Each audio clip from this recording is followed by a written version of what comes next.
This is what it is like to live as a male drow in the world of Dungeons and Dragons. My obsidian skin marks me as a monster to those above, while below, I am nothing but a tool to be used and discarded. The Spider Queen watches from the shadows as her priestesses decide our fates with bloody hands and cold hearts. In the grand city of Menzoberranzan, males serve until death, our lives measured only by our usefulness. But what happens when one of us dares to want more than chains and darkness? What becomes of a drow who dreams of feeling the sun on his face, no matter the cost? My name is Drathan Vlox, though names for males are merely formalities, convenient sounds for our mistresses to call when they require something. The females who rule our society, they have names that echo through the caverns with power and meaning. Matron mothers, whose very whispers can turn stone to dust. Priestesses of Lolth, who wear titles like crowns. But me? I was just Drathan, son of House Vlox, 14th male child. Expendable. The earliest memory I have is of my mother, looking down at me, not with love, but with calculation. Her eyes, red as embers in the darkness, assessed my limbs, my reflexes, my potential for service. I must have been 3 or 4 years old. She gripped my chin between her fingers, turning my face this way and that, checking for flaws like a merchant examining livestock. "This one might be useful for the academy," she said to someone standing behind her. Not to me, never to me. His reflexes are quick, perhaps a scout if he survives the training. I remember feeling a surge of something I would later recognize as pride. To be deemed worthy of the academy was rare for a male of a lesser house. It meant I might live past childhood.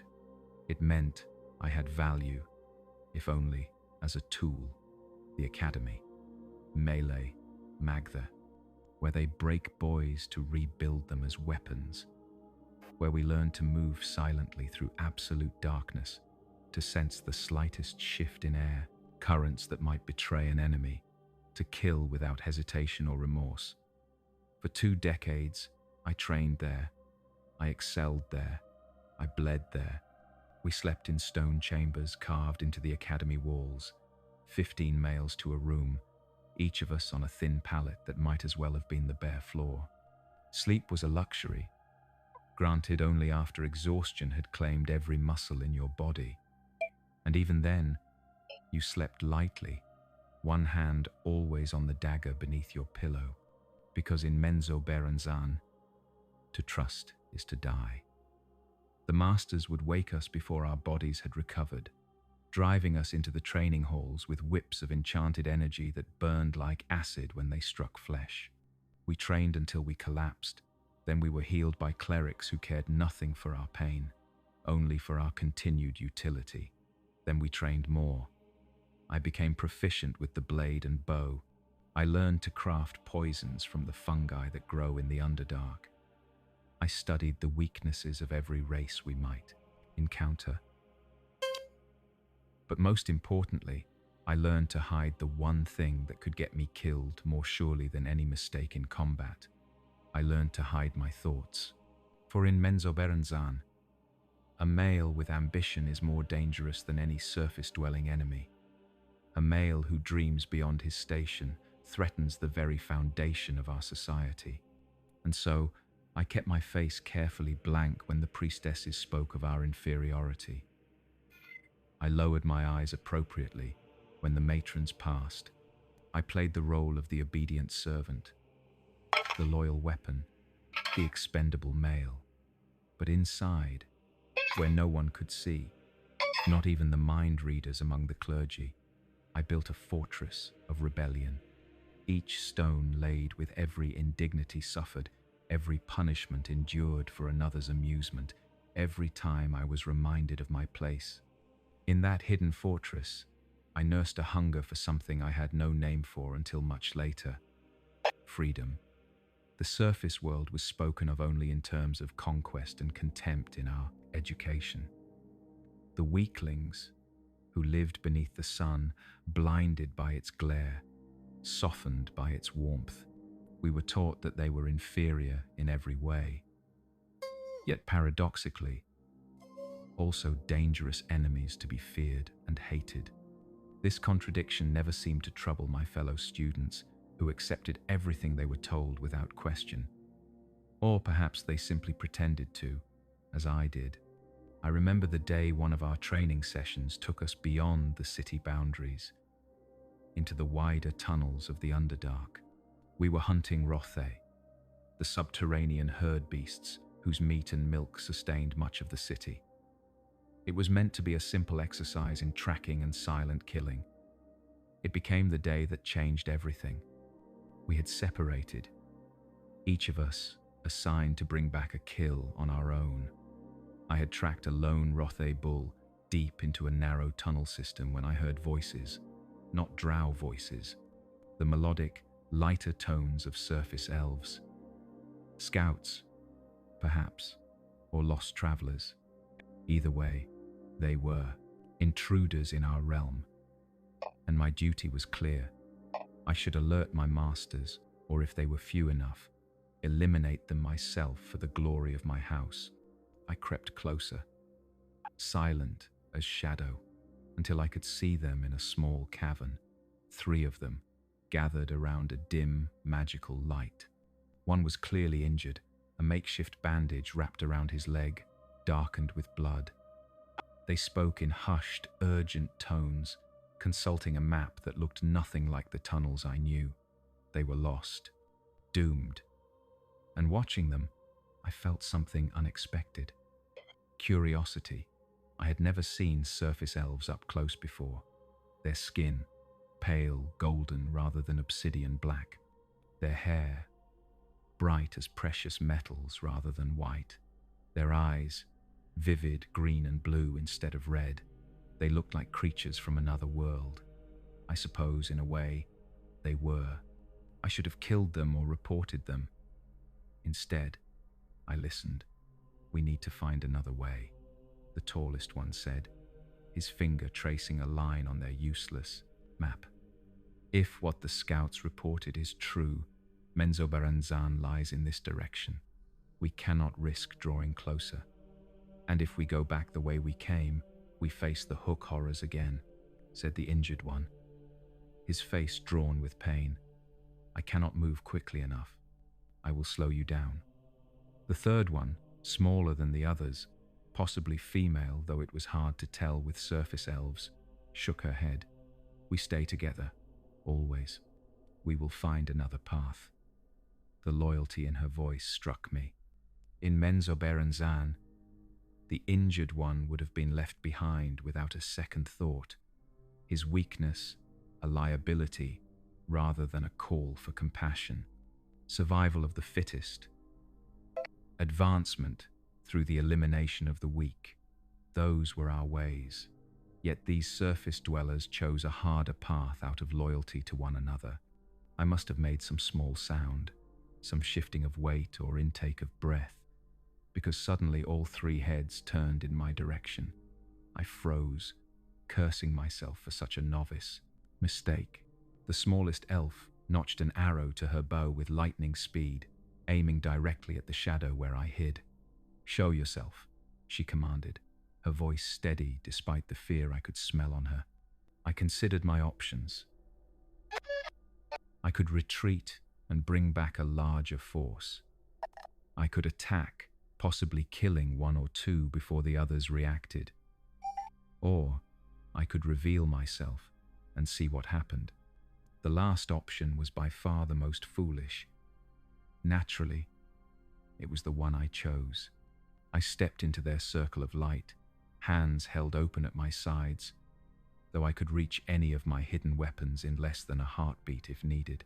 Their reaction was immediate.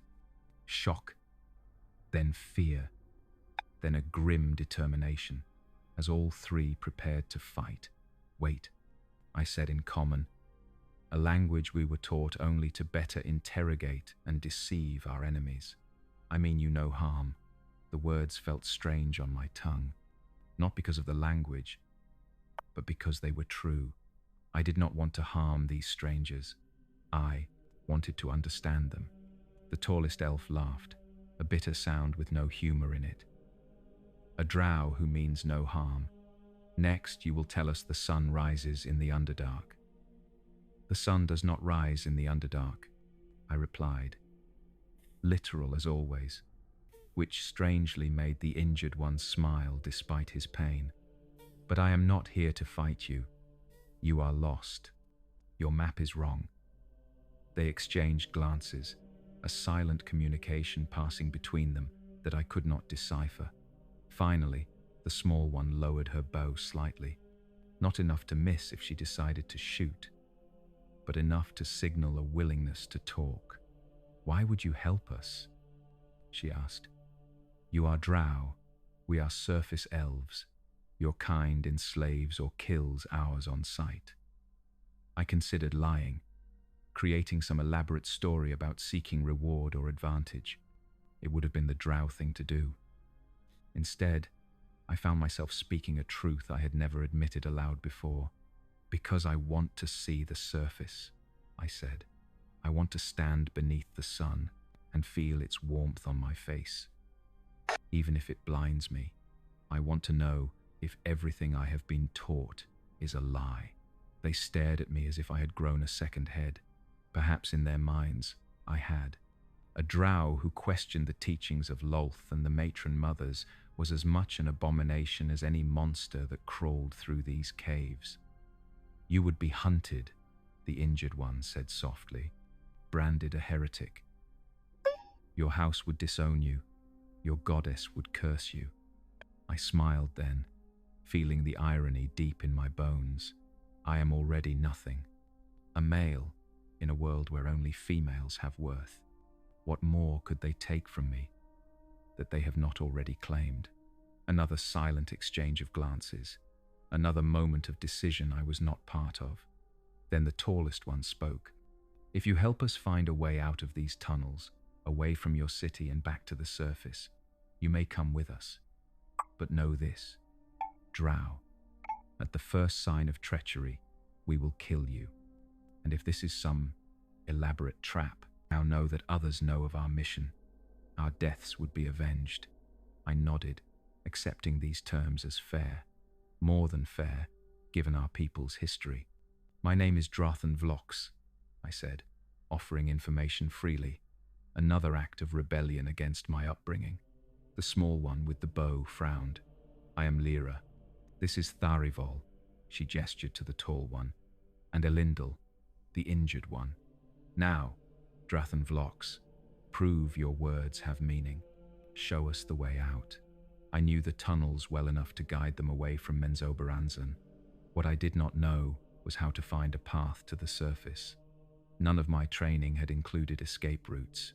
Why would it? No drow was expected to want to leave. But I knew someone who might know such paths. Someone who navigated the deep tunnels regularly and returned with goods from the outside world. A merchant from my house who had always treated me with a small measure of respect. Perhaps because we shared the same low status in the eyes of our betters. He was not a friend, for friendship was another luxury denied to us, but he was the closest thing to an ally I had.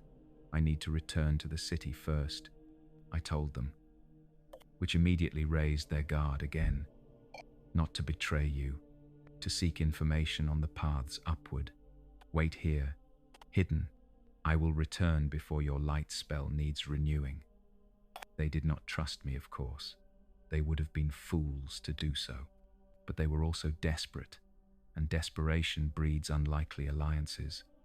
"If you do not return by then, we move on without you," Tharivol said, "and pray to Corellon we find our own way."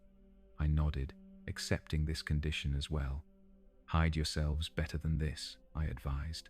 "Other hunting parties may pass through. Stay silent, stay still, and pray to your God that they are not better trackers than I am." With that, I melted back into the darkness, my mind racing with the enormity of what I was considering. Treason, heresy, escape, words that meant death, if even, whispered in Menzoberranzan. Yet they sang in my blood like a promise. I returned to the hunting party, claiming to have lost my quarry in the deeper tunnels. The master in charge struck me for my failure. A casual backhand that split my lip and reminded me of my place. I accepted the blow without complaint, tasting my own blood as I bowed my head in false contrition. It would be the last time I would bend my neck to any drow, though I did not know it then. When we returned to the city, I made my way to the merchant quarter, moving with purpose but without haste. To hurry would attract attention. To skulk would raise suspicion. I walked as if on an errand for my house, which in a way I was, an errand of my own liberation. Dusara Tlabar was not at his usual stall in the bazaar. I found him instead in one of the many taverns that catered to the merchant class, drinking something that steamed in the cool air of the cavern. He looked up as I approached, his face showing only mild interest. Like all who survived long in Menzobranzan, he kept his thoughts well hidden. "Young Vlox," he said, gesturing to the seat across from him. Not an invitation, but not a dismissal either. "What brings you to the company of traders? Surely the academy keeps you busy enough these days." I sat, conscious of every eye that might be watching, every ear that might be listening. "I seek knowledge," I said carefully. "Knowledge of paths rarely traveled." His expression did not change, but I saw his hand tighten slightly around his cup. "Knowledge has value," he replied. "What do you offer in exchange?" I had anticipated this. From a pouch at my belt, I withdrew a small vial filled with clear liquid. I placed it on the table between us, not releasing it from my fingers. I said quietly, "Distilled by my own hand, undetectable in food or drink, untraceable in blood, enough for 3 uses." Poison crafting was one of my few talents that earned me any respect in the academy. This particular concoction had taken months to perfect, stealing time and ingredients when I could.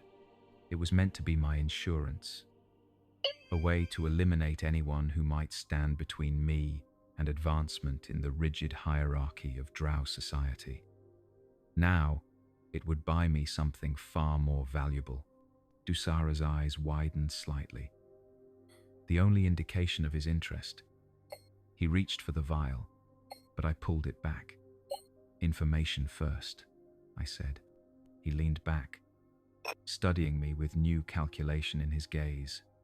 "You play a dangerous game, young Vlox. What exactly do you wish to know?" "The quickest path to the surface from the outer tunnels. One rarely patrolled. One you have used yourself, perhaps." Now, his face showed genuine surprise, quickly masked. An odd request from a student of Melee Magther. Planning a little unauthorized exploration, I met his gaze steadily. "My reasons are my own," he laughed softly. "As are all of our reasons in this city of secrets." He leaned forward, lowering his voice. "Why should I help you with something that could see us both fed to the Driders if discovered?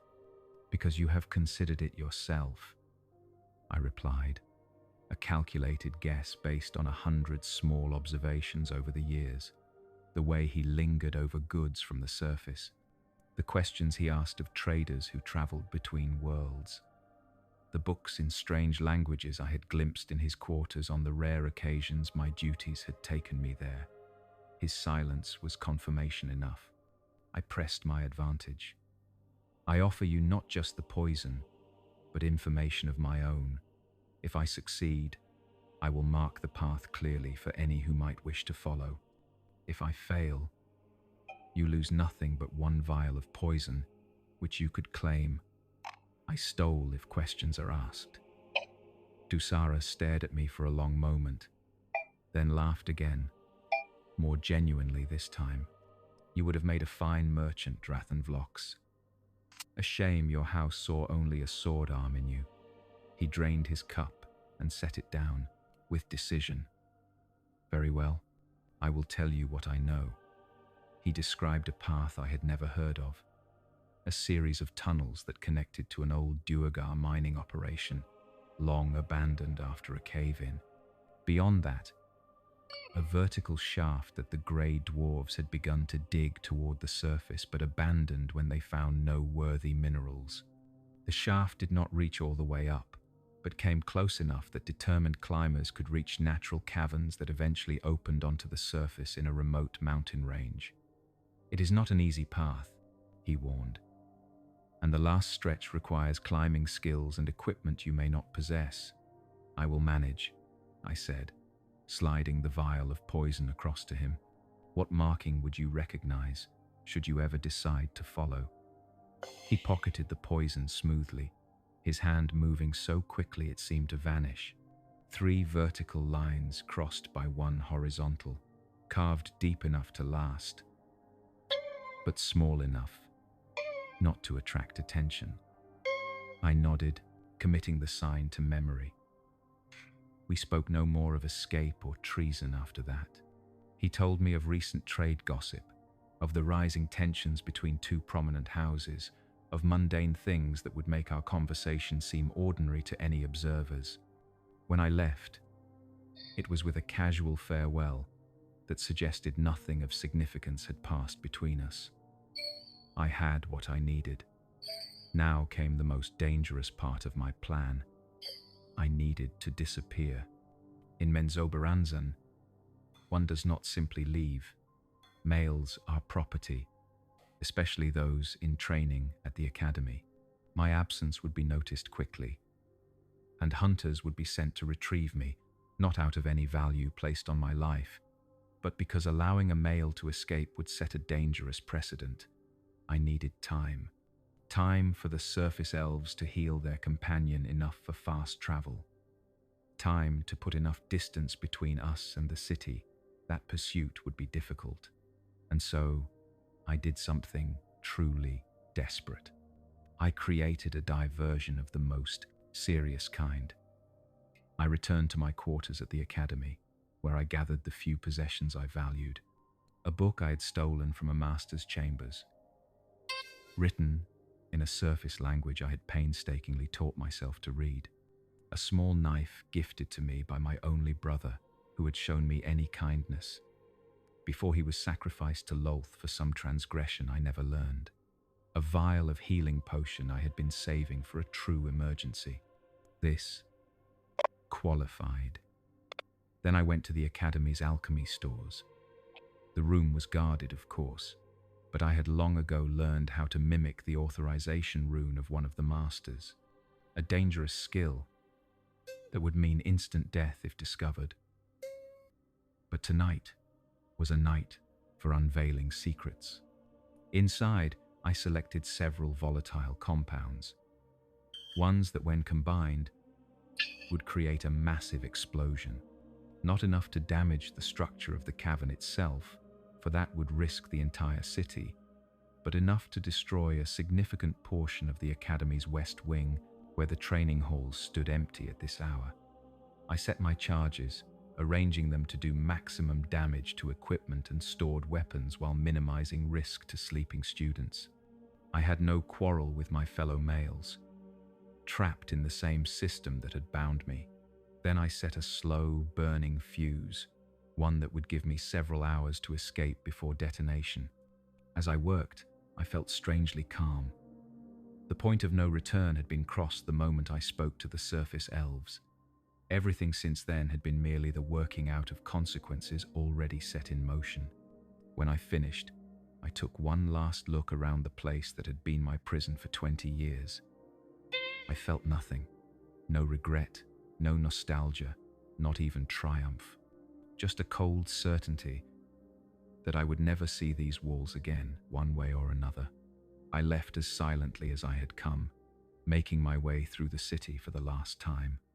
I passed the grand temples of Lolth, where priestesses conducted bloody rituals to please their Spider Queen. I skirted the noble houses with their ostentatious displays of wealth and power. I moved through the markets, now mostly empty in the rest cycle our people called night, though day and night meant nothing in the permanent darkness of the Underdark. At the city's edge, I paused for one moment, looking back at the glittering lights of Menzoberranzan. From a distance, it was beautiful, a constellation of fairy fire and magical illumination against the vast darkness of the cavern. It was the only home I had ever known. It had never been a true home. "Goodbye," I whispered, a word that had no direct translation in the Drow language, which spoke only of temporary partings or permanent endings. Never the bittersweet mixture of the two that this moment represented. Then I turned my back on the city of my birth and ran like the hunted thing I was about to become. I reached the surface elves, just as their light spell was beginning to fade, finding them huddled in nervous anticipation. They relaxed marginally when they saw it was me, though weapons remained half-drawn. "You returned," Lyra said, surprise evident in her voice. "I said I would," I replied, though I understood her doubt. Trust was not a currency often traded between our peoples. "Did you find a way out?" Tharivol asked, cutting straight to the point. I nodded, kneeling beside Elendil to examine his injured leg. "How fast can you move?" I asked him. He grimaced. "Not fast enough, I fear. The wound festers." I reached for my small pack, withdrawing the healing potion I had brought.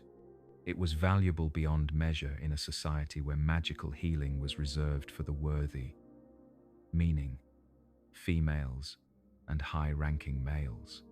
I had stolen sips of the ingredients over months, brewing it in secret. "Drink this," I said, offering the vial to Elendil. "All of it." He looked at it suspiciously. "What is it?" A healing draft. Not powerful enough to cure you completely, but enough to close the wound and stop the infection. Enough to let you run." Tharivol placed a restraining hand on Elendil's arm. "Why would you give up something so valuable?" I met his gaze directly. "Because soon, very soon, every hunter in Menzoberranzan will be looking for me. When they find I have helped surface elves escape, they will not stop until they have all our heads. I need you at full strength if we are to outpace them." The three elves exchanged those meaningful glances again, having one of their silent conversations that excluded me. Finally, Elendil took the vial from my hand. "If this is poison, Drow, know that my last act will be to put an arrow through your heart," he said, and then drank the potion in one swallow. The effect was almost immediate. Color returned to his pale face, and he straightened, flexing his injured leg with growing wonder. "The pain is gone," he said, unwinding the bandage to reveal the wound already closing. Healthy pink flesh replacing the angry red of infection. "Not completely healed," I warned.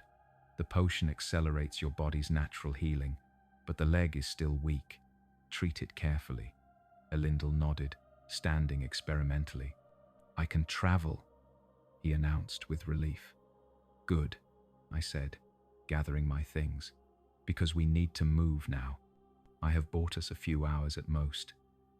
"What have you done?" Lyra asked, a new wariness in her eyes. "Nothing that can be undone," I replied. "Now follow me, and move as silently as you can. The path is long, and we have no time to waste." I led them through tunnels I knew, and then into passages I had never traveled, guided only by Dusara's descriptions. The surface elves moved quietly for non-Drow, but still made small sounds that echoed in the perfect silence of the deep caves. Each scrape of boot against stone, each controlled breath, seemed to announce our presence to the darkness around us. I found myself tensing at every noise, expecting pursuit at any moment. We had been traveling for perhaps 4 hours when we felt it. A rumble through the stone, distant but powerful enough to send small cascades of dust raining from the ceiling. My diversion, detonating far behind us, sooner than I had planned. Someone had discovered the charges, perhaps tried to disarm them, triggering an early explosion. What was that? Tharivol whispered, freezing in place. I replied grimly. Now they will know I am gone. Now the hunt truly begins. We increased our pace, caution giving way to the greater need for speed. The tunnels twisted and narrowed, then opened into a vast chamber that must have once been the Duergar mining operation Dusara had described. Abandoned tools lay scattered about, coated in the dust of decades. Rickety wooden scaffolding clung to the walls, leading up to dark openings that might have been test shafts or storage areas. We rest here, I decided, seeing the exhaustion on the faces of my companions. Just long enough to eat and drink. Then, climb. Climb where? Lyra asked, looking around the cavern with doubt. I pointed upward, to where the ceiling disappeared into darkness. There, the shaft that leads toward the surface. It is our only way out. They looked up, dismay evident on their faces. How far up? Elendil asked, clearly thinking of his newly healed leg. Far, I admitted, but not impossible. The grey dwarves left behind scaffolding and ropes. We will use what we can. We ate a sparse meal of the rations they had brought with them, supplemented by some edible fungi I gathered from the tunnel walls. The surface elves watched with thinly veiled disgust as I consumed the pale mushrooms, but hunger overcame their revulsion, and soon they were eating them as well. As we prepared to continue, Tharivol approached me. He had been the most suspicious of me from the beginning, his hostility a constant presence between us. Now, he stood before me, his expression unreadable in the dim light, cast by their magical illumination. Why are you really doing this, Drow? He asked quietly, so the others would not hear. What do you gain by helping us? I considered lying again. It would have been easier, perhaps, to invent some tale of reward or advantage, but the truth had served me thus far, dangerous though it was. I told you, I want to see the sun. He shook his head. There is more. There must be. I sighed, finding the words difficult to form. All my life, I have been told what I am. Property. A tool. Expendable.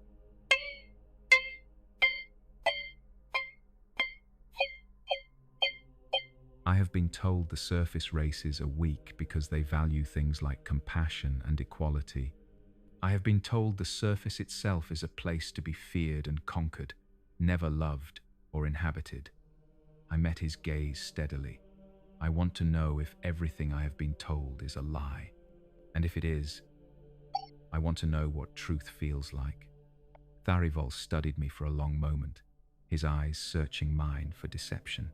Whatever he saw there seemed to satisfy him, for he nodded once, curtly. Fair enough, he said. But know this, Drathan Vlox. The surface world is not some paradise.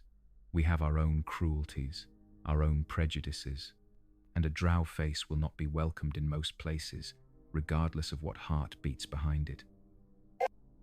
I understand, I replied, though in truth, I did not. I had never known any world but the one I was fleeing. I do not expect paradise, only possibility. He nodded again, a hint of respect showing in his eyes for the first time. Then let us find you some possibility, Drow. After you. He gestured toward the scaffolding that would begin our ascent. The climb was arduous. The Duergar scaffolding, sturdy when first built, had weakened with age and neglect. More than once, a wooden platform broke beneath our weight, sending us scrambling for handholds. The shaft narrowed as we climbed, becoming a natural chimney in the rock rather than a constructed tunnel. Elendil struggled with his leg, though he made no complaint. I found myself helping him more than once, offering a hand or shoulder when a difficult stretch challenged his still healing muscles. Each time, the surprise in his eyes at my assistance was a small wound, a reminder of how deeply the hatred between our peoples ran. We climbed for what felt like days but was likely only hours, taking brief rests when necessary. The air grew cooler as we ascended, a subtle change that filled me with both hope and apprehension. We were approaching the surface, approaching the moment when everything would change. Finally, we reached the end of the shaft. It terminated in a roughly circular ceiling with no apparent exit. For a moment, despair threatened to overwhelm me. Had Dusara lied? Was this a dead end?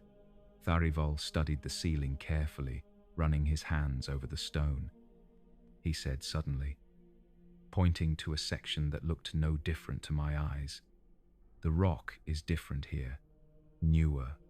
This was a seal, placed to close off the tunnel. "Can we break through?" Lyra asked, her voice tight with exhaustion and hope. Tharivol nodded. "I think so. The Duergar likely collapsed this section deliberately when they abandoned the mine, but it is not solid stone, just rubble packed tightly together."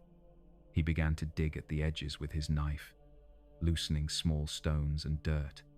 We all joined in, using whatever tools we had, our progress slow but steady.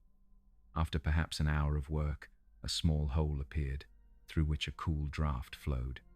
The surface elves gasped in unison, their faces transforming with joy. "There," Elendil whispered, his eyes shining. Air from the surface.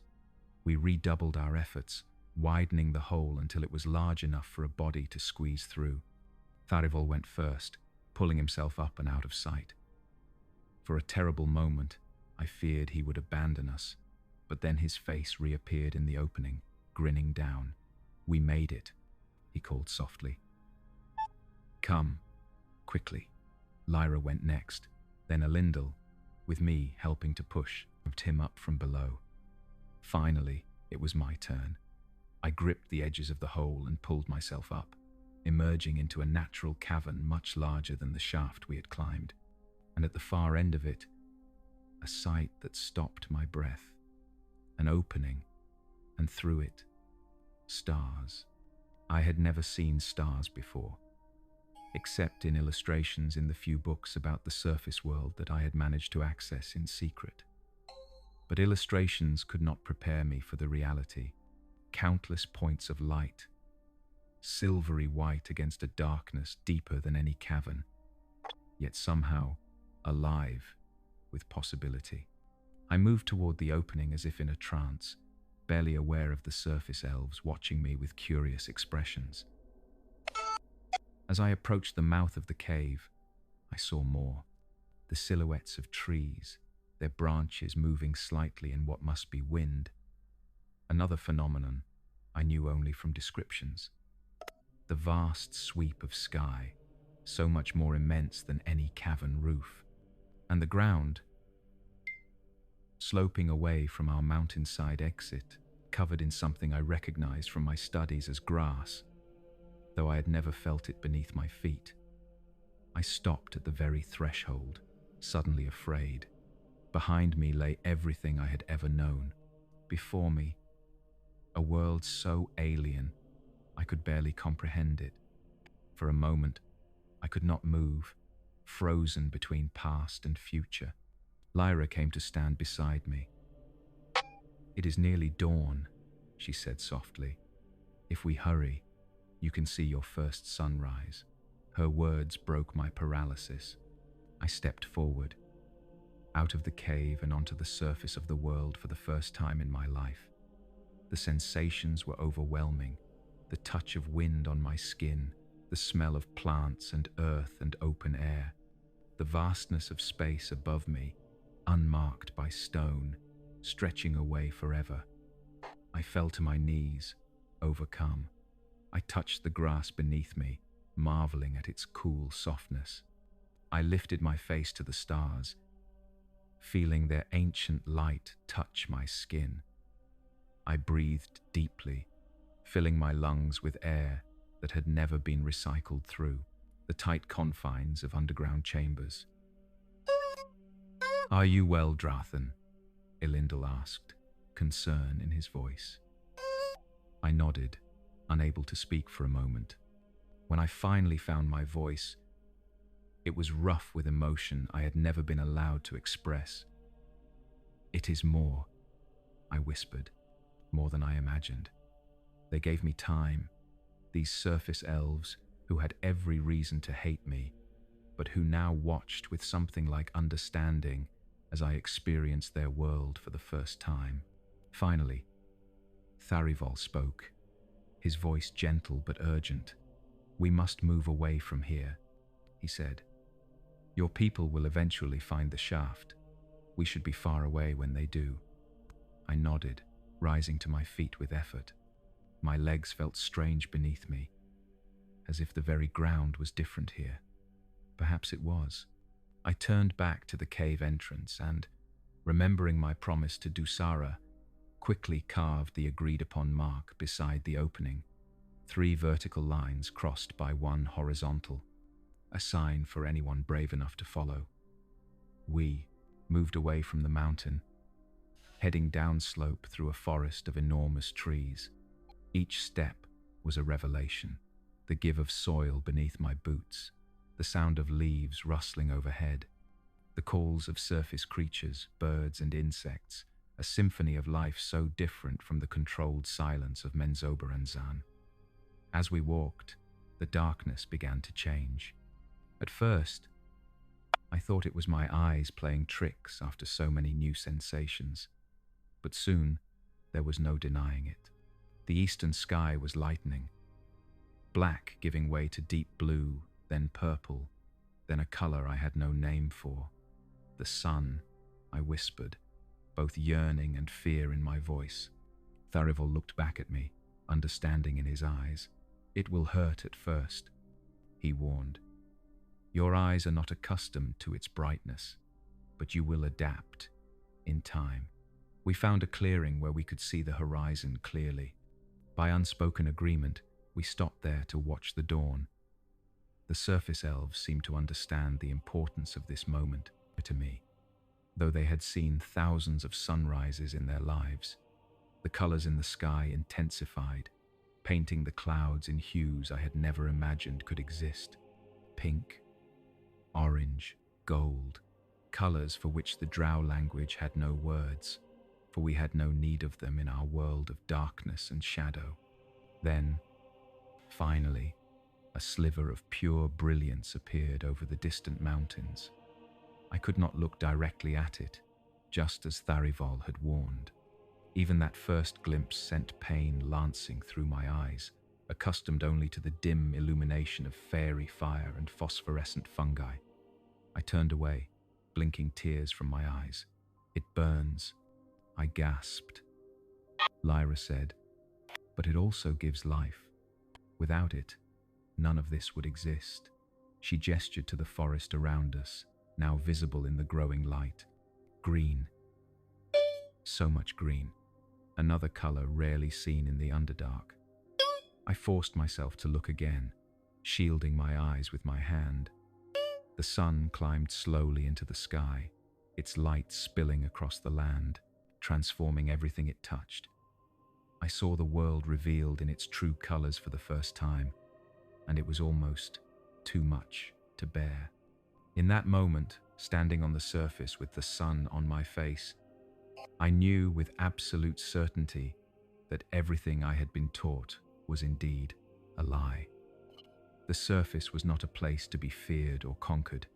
It was a place of wonder and life and possibility. The people who lived here were not weak for valuing compassion, but strong in ways my people could never understand. And I, Drathan Vlox, was not nothing. I was not property or a tool or expendable. I was a person with choices, with a future, with freedom. The road ahead would not be easy. I knew that. Tharivol had warned me that my Drow features would mark me as an enemy to many. I would have to prove myself again and again, fighting against centuries of justified hatred and fear. I would have to learn new ways, new values, a new life. But standing there in the first sunrise of my life, with the vastness of the world spread before me, I felt something unfamiliar blossoming in my chest. It took me some time to recognize it, for it was an emotion rarely experienced in the darkness of Menzoberranzan. Hope. Where will you go now? Elendil asked, as we prepared to part ways. The surface elves had their own destination, a city of their people, where my presence would cause more problems than they wished to deal with. I looked out at the world, now fully illuminated by the sun that still made my eyes water, but which I could now bear to see. Everywhere, I replied. Anywhere. I want to learn everything, see everything, be everything I was told I could never be. Lyra smiled, the expression transforming her face in a way that made me understand why surface elves were said to be beautiful. A worthy goal. But a word of advice, Drathanvlox. The road will be hard for one of your kind. Find a hood to shadow your features when you enter towns of humans or elves, and find a story to tell that is not the truth, for few will believe a drow seeks only knowledge and freedom. I nodded, accepting her counsel as the wisdom it was. I thank you, all of you, for showing me the way, not just out of the Underdark, but towards something new. Tharivol, who had been the most suspicious of me throughout our journey, stepped forward and did something that shocked me to my core. He extended his hand in the surface gesture of friendship. After a moment of hesitation, I took it, feeling the strange connection of skin against skin, a touch with no purpose, but acknowledgement of another being.